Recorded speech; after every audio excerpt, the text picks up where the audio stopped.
Bonjour, bienvenue sur Open Box TV, l'émission de géopolitique d'Alain Juillet. Alain Juillet, bonjour. Bonjour. Nous allons parler d'un pays qui arrive à nouveau sur le devant de la scène. Malheureusement, il y a un véritable conflit. Et on va parler du Soudan. Et je sais que vous avez aujourd'hui un invité exceptionnel pour nous parler de tout ça. Je vous laisse la parole. Tout à fait. On va vous parler du Soudan parce que c'est effectivement un problème très intéressant sur le plan géopolitique en Afrique.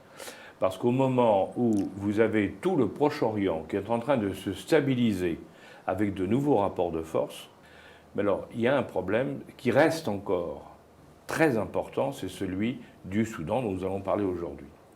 Alors j'ai demandé à un de mes amis, Djibril Bassolé, le général de gendarmerie Djibril Bassolé, qui a été ministre plusieurs fois au Burkina Faso, ministre de la Sécurité, ministre de l'Intérieur et surtout 2 fois ministre des Affaires étrangères, de nous en parler. Pourquoi ? Parce qu'il a été et il est médiateur de l'ONU et de l'Organisation africaine, de l'Unité africaine, pour justement le problème du Darfour. Or, le Darfour, c'est le sud du Soudan. Alors, bonjour Djibril. Merci Alain. Avant de te poser quelques questions, je voudrais commencer par vous rappeler, parce que je ne suis pas sûr que tout le monde dans notre pays connaisse le Soudan, le problème du Soudan. Le Soudan a été un régime, on peut le dire, militaro-islamiste pendant longtemps. Il était dirigé par Omar al-Béchir et c'était un État islamiste dur, parce que la partie militaire était très sévère, on ne plaisantait pas au Soudan, c'était connu. Et c'est un État qui a eu déjà des conflits internes forts avec le Darfour, le sud du Soudan, qui est la zone où il y a, il faut bien le dire aussi, du pétrole, ce qui intéresse certains. Omar el-Béchir a été renversé, parce qu'à la fin, quand même, les gens ont eu assez du système islamiste, et Omar el-Béchir a été renversé par les militaires, mais qui ont constitué un système civilo-militaire, un accord civilo-militaire, qui a pris le pouvoir et qui a commencé à se mettre en place. Mais très vite, les militaires qui étaient à l'intérieur n'ont pas été d'accord avec la manière dont ça se passait, et ils ont repris le pouvoir.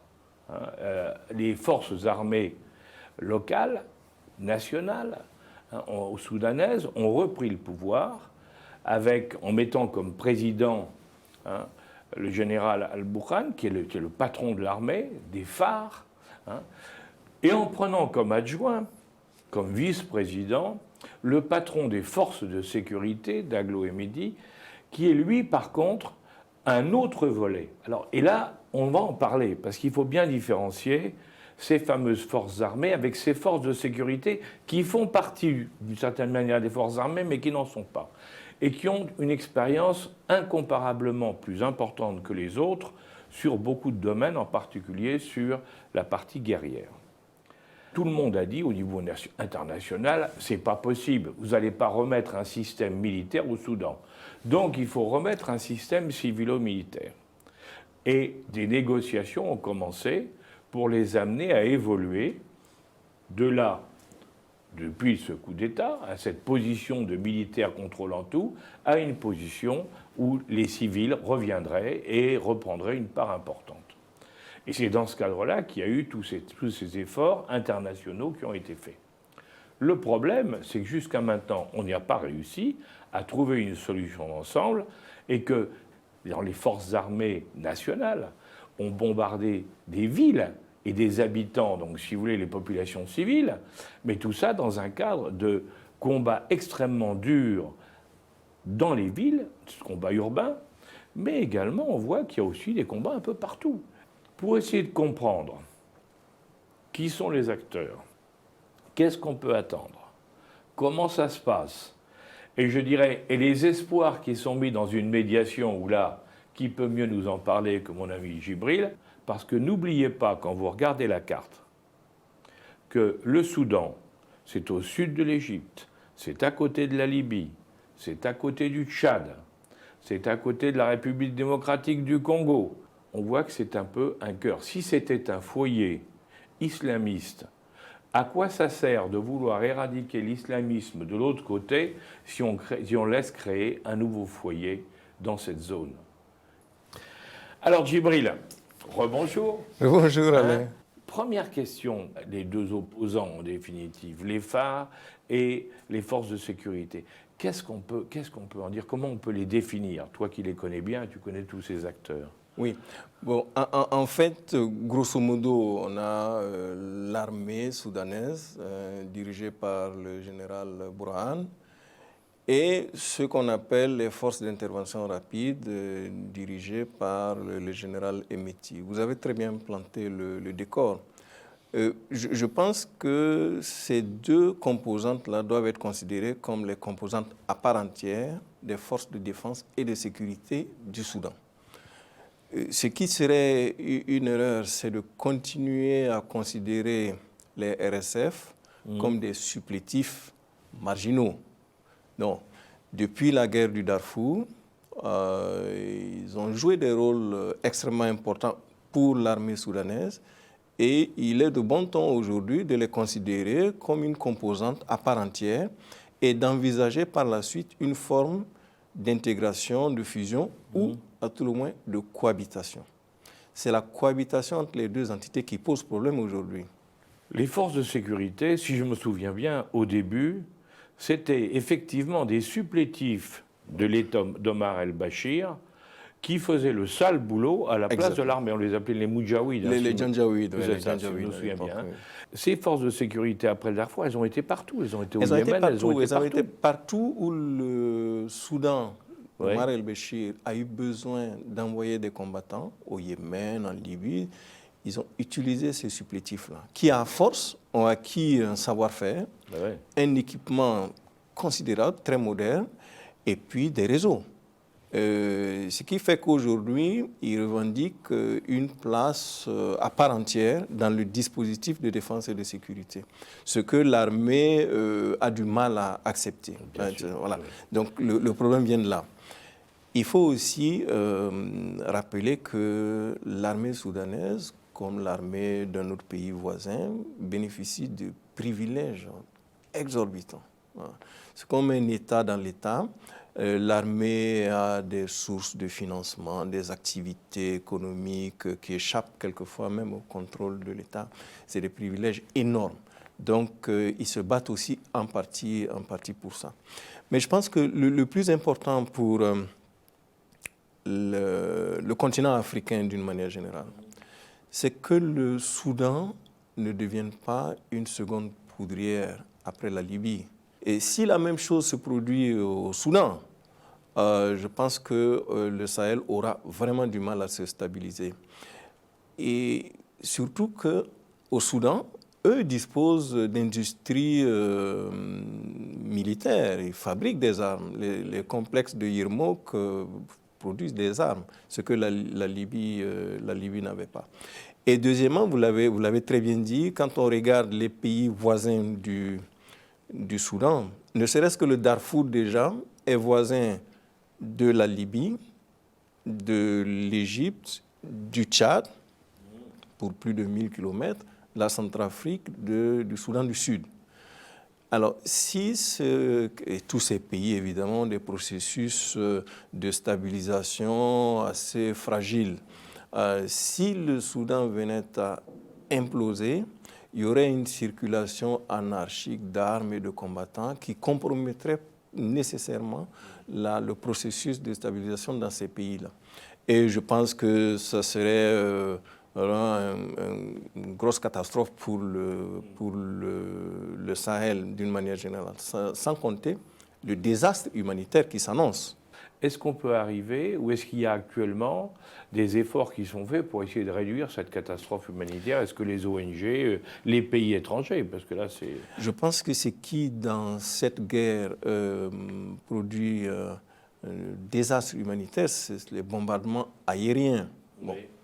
Je prends position pour aucune des forces contre l'autre, mais je constate simplement que l'utilisation de l'aviation en pleine agglomération crée quand même des dégâts considérable. Hein, les infrastructures sociales, les hôpitaux, les écoles qui sont bombardées. Donc il faudrait que la communauté internationale, mais en particulier les États-Unis et l'Arabie saoudite qui ont la médiation de Jeddah en ce moment, parviennent à imposer aux partis ou à obtenir des partis, en tout cas, un arrêt des hostilités. Sinon, on pourrait vivre effectivement un désastre plus important que celui qu'on a connu au Darfour. L'initiative est en cours, il y a des cessez-le-feu humanitaires qui sont obtenus. Bon, mais les combats continuent aussi, hein, les combats continuent. Et Khartoum est une importante agglomération. Je pense que si les combats et surtout les bombardements aériens persistaient, ouais, on pourrait connaître un désastre humanitaire sans précédent. Cette affaire de l'armée, de l'aviation d'un pays qui bombarde la capitale de son propre pays, ouais. c'est quand même pas si fréquent. On ne l'a pas vu souvent jusqu'à maintenant. Bougeons un petit peu. Béchir, c'était un représentant de militaro-islamistes, un chef d'État militaro-islamiste. Des deux côtés, ils ont travaillé. Daglo et Mehdi, on le rappelait, les forces de sécurité ont été avec Béchir. Les forces armées, avec Bourhan, il était aussi avec Béchir.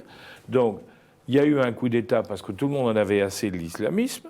Mais alors, qu'est-ce qu'on peut dire de des deux tendances, de ces deux partis, je dirais, qui s'opposent, de ces deux fractions, hein? Qu'est-ce qu'on peut dire sur le plan de leur relation à l'islam?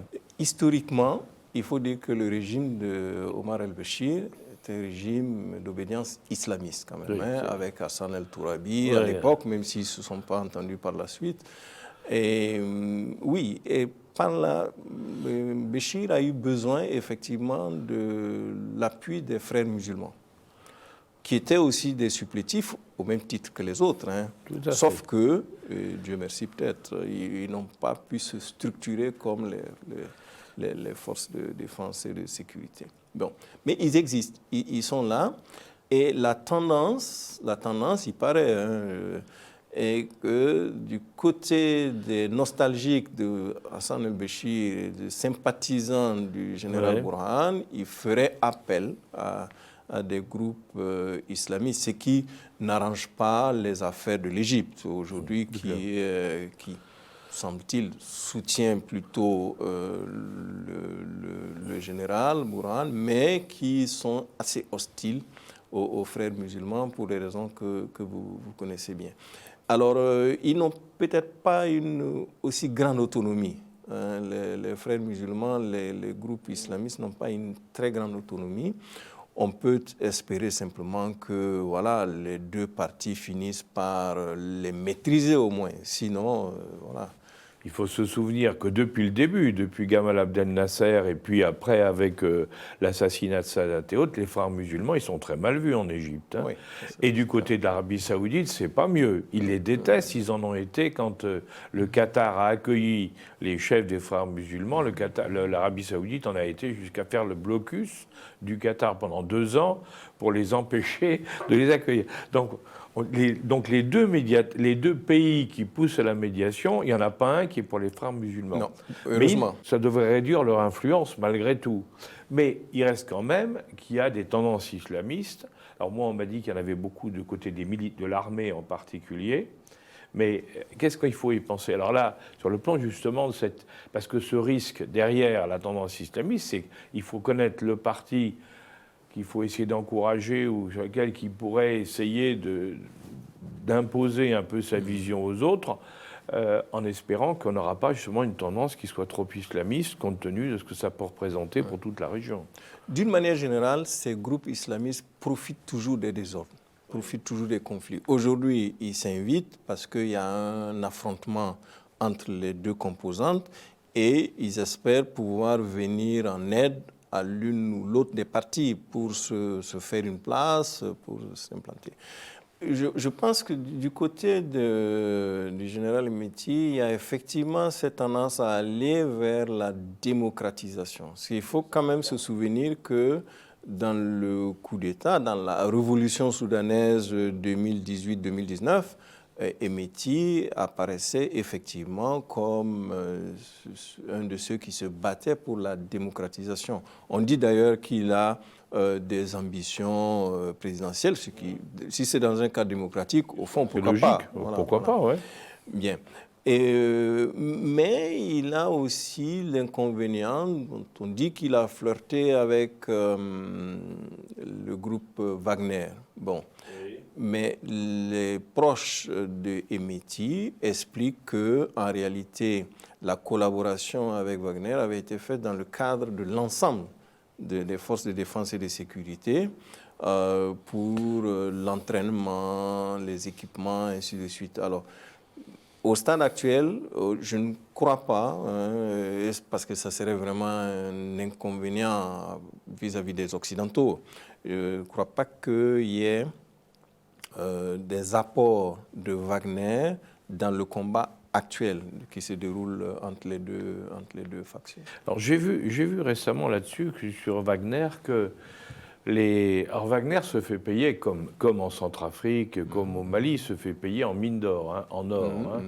Et ils font en or de contrebande d'ailleurs, d'après ce que j'ai entendu.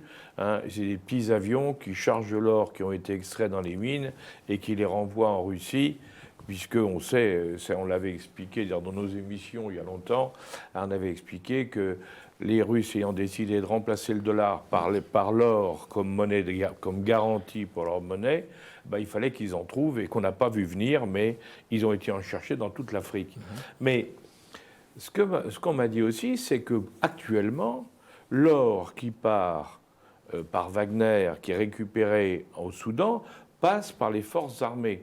Donc c'est par Bourhane qu'ils auraient lâché Hemeti pour aller vers Bourhane pour pouvoir exfiltrer leur or. Alors, je ne sais pas si c'est vrai. Hein. Grosso modo, ce qui est sûr, c'est que chacune des composantes tire profit de l'exploitation minière terrain, c'est clair. Alors maintenant, quels sont les réseaux, quels sont les circuits, bon, on en entend parler, mais bon, Alors, il est clair qu'il y a des facilités logistiques et puis il y a des acheteurs, de gros acheteurs, qui font qu'aujourd'hui, effectivement, l'une et l'autre partie ont beaucoup d'argent.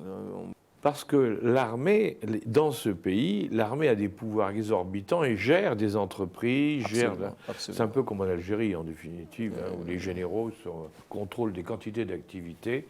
Et c'est ce qui fait aussi qu'il y a ce genre de conflits. C'est les conflits qui sont basés sur les intérêts, sur le partage des richesses. Ce sont des conflits quelquefois qui peuvent être très très âpres. Une question alors.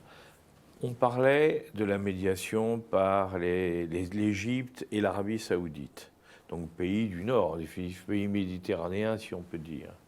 L'organisation africaine, tu es médiateur, est-ce qu'elle a la capacité d'influencer et pourquoi pas de résoudre ce type de problème? De tout temps, l'Union africaine a toujours été impliquée dans les recherches de solutions au Soudan. Quand j'étais médiateur au Darfour, je l'étais pour le compte de l'Union africaine et des Nations unies. Alors, ce qu'il faudrait, à mon avis, c'est que les rôles soient bien repartis, que la médiation en cours en ce moment, dirigée par les États-Unis et l'Arabie saoudite, puisse régler les grandes questions urgentes. L'arrêt des hostilités, il faut que les gens arrêtent de se taper dessus, l'arrêt des bombardements, qu'on essaye de se doter d'une feuille de route pour sauver ce qui peut l'être du processus de démocratisation et de normalisation. Bon.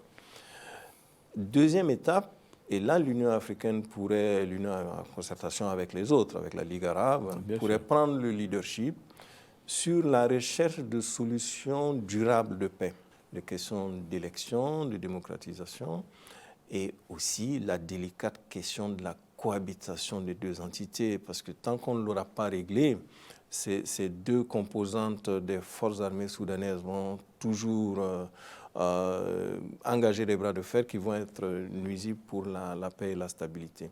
Sinon, comme on l'a dit tantôt, si le Soudan implose, on a une deuxième poudrière dans la région. Et là, c'est une catastrophe générale dans toute la zone. Pour le Sahel. Tout à fait. Qu'est-ce qui bloque le général Bourhan? Parce que lui, pourquoi lui, il ne va pas dans ce sens-là? Parce qu'il veut imposer un système militaire et militaro-islamiste, un peu comme Béchir avant, ou est-ce qu'il est... Qu'est-ce qui se passe? D'abord parce que je pense qu'ils ne sont jamais tout seuls. Hein. Il faut voir que le général Bourhan n'est pas tout seul. Il a un certain nombre de généraux qui sont avec lui, qui décident. Il représente l'armée nationale du Soudan. La révolution soudanaise de 2018-2019 a, je crois, tracé la voie d'une ouverture démocratique avec l'inclusion de civils, pour une des rares fois, de civils, dans la gestion de la transition. Et je ne peux pas dire que le général Bourhan est un obstacle. Non, il a quelques pesanteurs certainement qu'il doit surmonter. Et il faut quand même rappeler que c'est lui et Emeti qui ont mis un coup d'arrêt au régime d'Omar el-Béchir. Bon, après, ils ne se sont pas entendus, mais voilà. Mais comme tu le disais, le général Bourhan, il a en définitive, et c'est comme souvent, mais ça me rappelle l'Égypte à la grande époque, hein, le général ou le maréchal qui est nommé président du pays, en réalité, il est nommé par tous ses pairs. Et donc, c'est une lutte d'influence en dessous, et lui, il n'est que le représentant de tous les pairs. Absolument.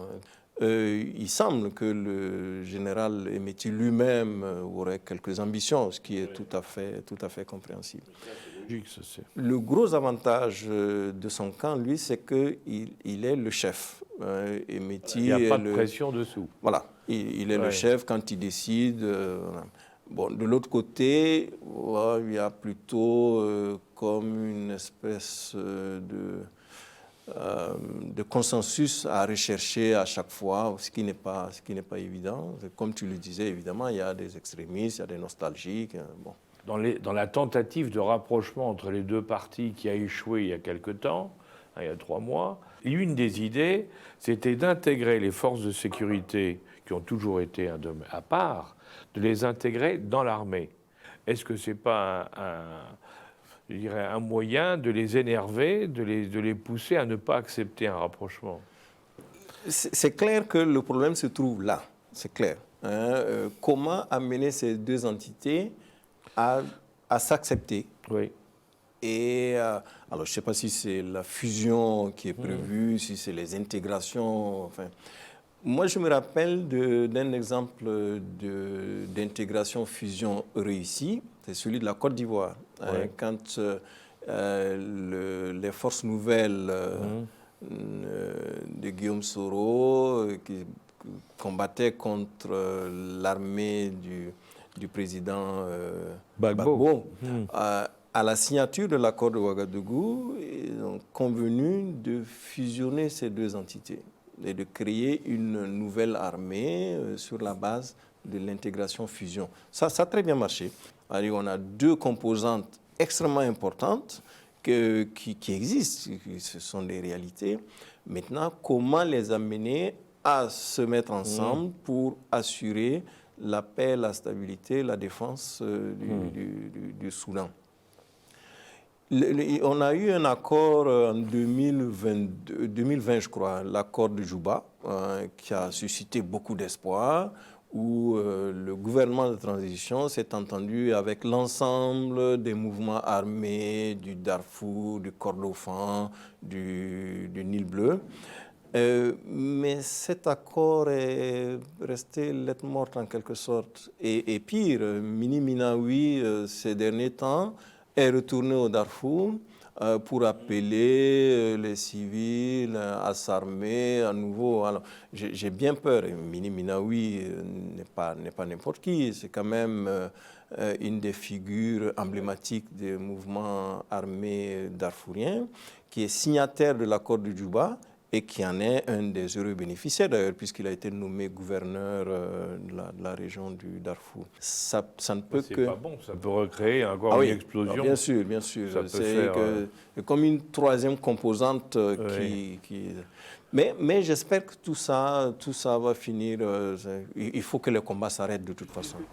Durant le dernier coup d'État, ils ont libéré dans les prisons de Khartoum tous les principaux dirigeants de l'ancien système de Bachir. Est-ce que ce n'est pas le risque qu'on voit aussi là se créer une quatrième force s'ils se regroupent, après tout, en disant, bon, on a peut-être été renversé, mais maintenant qu'on est libre, on va créer une force d'opposition. Est-ce que ce n'est pas un gros risque, ça? Non, mais tu as raison. C'est-à-dire que s'ils ne trouvent pas leur compte chez Burhan, et s'ils ne trouvent pas non plus leur compte chez Meti, parce que oui, la tentation est très forte de créer un troisième, quatrième front, oui, pour exister. Parce qu'il faut dire que chacun vise un positionnement dans ce qui pourrait être plus tard le partage du pouvoir, le partage des rôles. Bon, donc il faut exister, il faut se positionner. Oui, ça pourrait peut-être effectivement amener des fronts à se multiplier. Mais là, il est urgent d'arrêter les combats. Ça, Donc le problème, c'est arrêter les combats, et entamer des négociations, et une négociation en prenant en compte toutes les spécificités. Toutes les spécificités, en réglant tous les problèmes non encore résolus, tous les accords qui n'ont pas encore été suffisamment mis en œuvre, dont celui, le dernier, l'accord de Djouba. Il faut absolument remettre tout sur la table. Et puis, la délicate question de la fusion de ces composantes-là pour faire une seule armée nationale soudanaise. C'est ça, oui. Et il faut à un moment donné soit imposer à chacune des parties de se mettre autour d'une table de négociation, ou alors qu'une des parties l'emporte effectivement sur l'autre. Bon, ce qui, dans le cas du Soudan, me semble être difficile. Oui, mais ça semble quasiment impossible, puisque, comme tu disais, d'un côté, l'armée, qui est certes puissante, la preuve, elle utilise son armée de l'air, mais elle n'arrive pas. Bon, quand on bombarde des civils, c'est mauvais signe. Oui, ça veut dire qu'on ne maîtrise pas la partie militaire. Hein. Et de l'autre côté, les autres, ils sont bien meilleurs militaires. Tu l'as dit, toi. Tu l'as dit, hein, ils sont bien plus entraînés. Donc, on ne voit pas très bien comment ça pourrait se terminer autrement que par une discussion. Hein.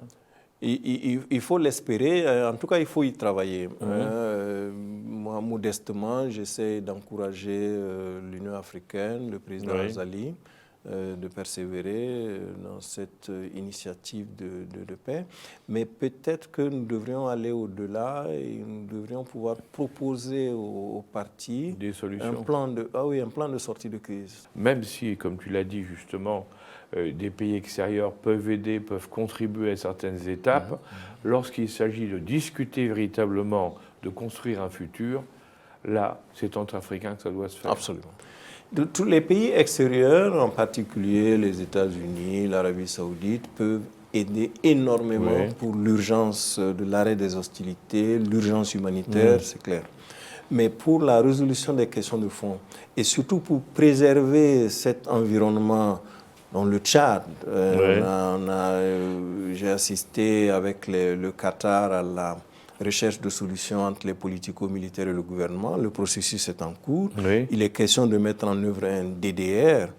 Mais si le Soudan n'est pas stabilisé, il est à craindre que le processus déjà assez fragile au Tchad ne dégénère. Exactement, Donc, il y a vraiment une urgence pour les Africains de se mettre au chevet du Soudan assez rapidement, de leur trouver des solutions de paix pour préserver ensuite toute la sous-région d'instabilité, j'allais dire, plus grave.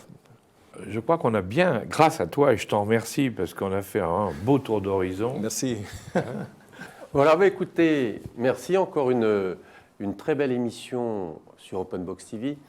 Et c'est toujours grâce à Alain Juillet et à ses invités qu'Open Box TV peut vous offrir une grille de lecture sur des sujets complexes.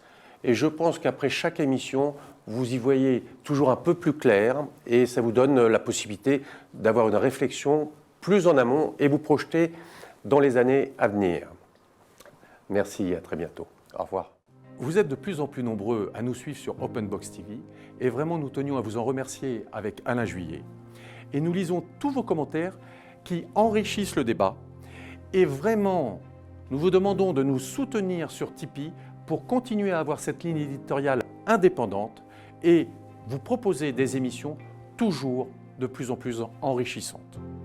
Merci et à bientôt.